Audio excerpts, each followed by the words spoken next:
In my lifetime, I've had the luck of finding a life partner of which I lived with and dined with and served with for a good 20 years. How that relationship came about after a fiasco relationship from college, I cannot say and I won't talk about because it's long over with by 12 years. But the next individual that God had planned for me came into my life at the tail end of that relationship, and Lily was an absolute disaster, an absolute drama queen, an absolute business wonder who just marveled me.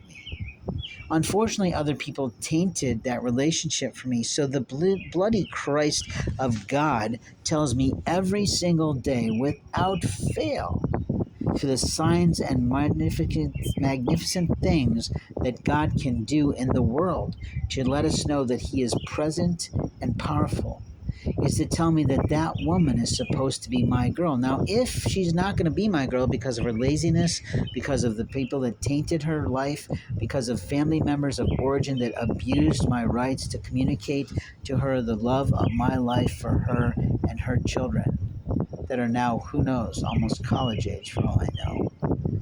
The reality is they've ruined that relationship that God had planned.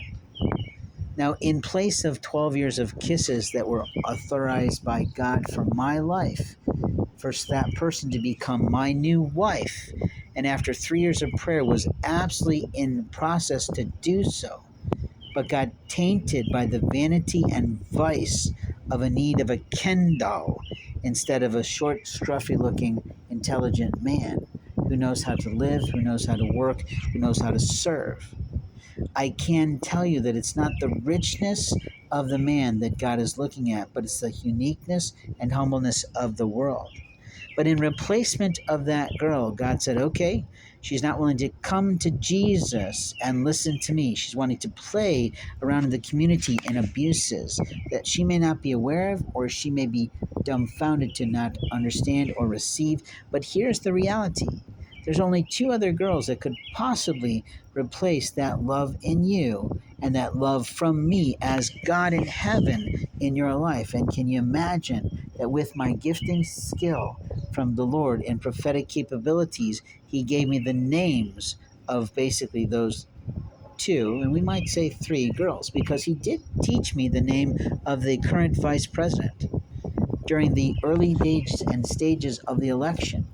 He did encourage me to write to Marianne Williamson to say, look, you guys got to get your shit together because you need to find out who can fight and who can win. And that was absolutely Biden because he was the most qualified in terms of experience for the job, in theory, because he was vice president before, which would make him an obvious choice for a president to replace an absolute bore and moral of life and freedom of rights. But here's the reality: after that, of giving me spelling out the name of this woman who's now become our vice president, I was trying to help her become president way before anyone else, and she just got off track in some of the concepts of campaigns that I challenged. Say, do you really want to be president? Because you're really talking about shit that most people don't give a shit about.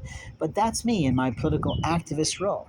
But after that, he gave me the name of two other women: an amazing up and coming author who, of all things, he had introduced me to probably at least maybe 4 to 5 years before at a public event in a totally different city from where I live.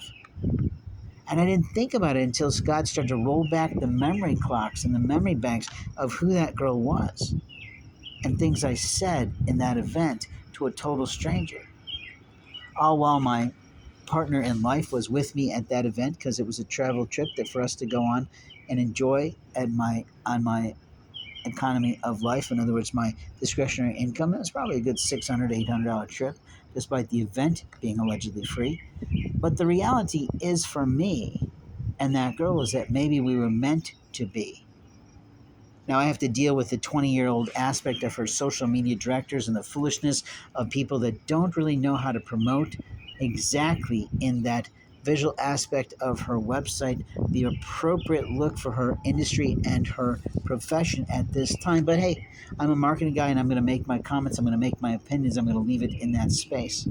But then when she started to fuck around and not do things right by the Lord, God gave me another name that I'd never thought of in a long time and never thought of or conceptualized before. And can you fucking imagine that the signs that I've been receiving for the last 10 to 12 years had a third of them with this girl's initials? And then I started to go, wait, maybe that third isn't for the girl that I'm supposed to be with, the girl of my heart of 12 years time and 12 years kisses and 12 years desire.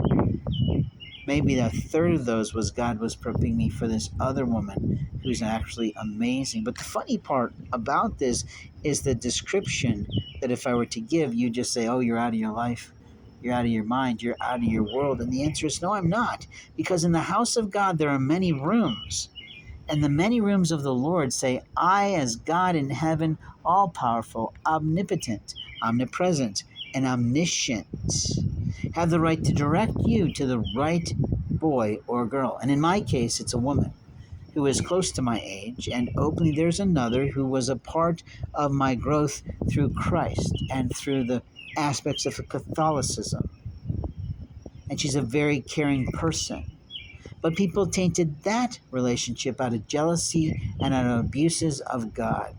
Other angel workers were impeding the right of God to produce those loving relationships for me after the loss of my live-in life partner and a girl for me of a background from a different country. But the truth is I met her overseas. We're not going to go back through that concept. But here's the deal. When a man stepped in to interfere with God's plans for my world and that girl of 12 years relationship who taught me, technically, officially, not the first person to show it to me, because that, sadly, was my late brother's wife when I was a child, which was recently reminded to me. But the truth is, in my adulthood, the person who taught me the pendulum and helped me to create this whole series on faith fobs and angels, the one who inspired me to live through the loss of my wife and spouse, was a girl that was supposed to give her heart to me. But again, maybe I'm getting off track telling the story, but the truth is love lines, soul keepers, the soul strings that God produces for our lives are often impacted and impeded and tainted by the liars that live around those people who want to say, oh, that one's not for you. How would you know?